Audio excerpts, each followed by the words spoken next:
Okay, so in InDesign, I've opened a regular 8.5 by 11 portrait document, and I'm going to drag 2 type columns, make a 2-column grid here, click and hold, Option Shift, drag a copy. I'm looking for this negative space right here, the alley. Drag that over, snap it, and then with my black arrow, I'm going to click on this box here to create a type linked box. And what that does, it'll allow flow type to come down here. Body copy will jump from there to there with this exercise. Fill with placeholder text, and there it is.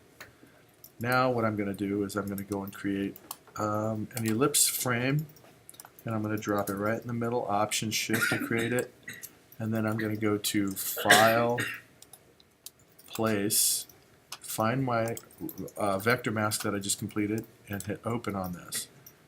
It takes up that space, but I'm going to go and fit content to frame proportionately, which would be right there, and I'm going to go and make this a type runaround. Or where is my type text wrap? Right there.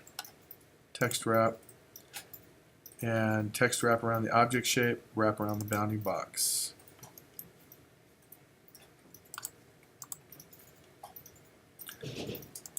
So it's not going around the shape. Let's see, same as a clipping mask.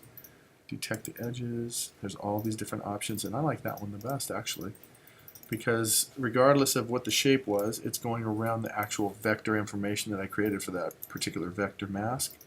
And right here, you can push it away. So let's just do it that way.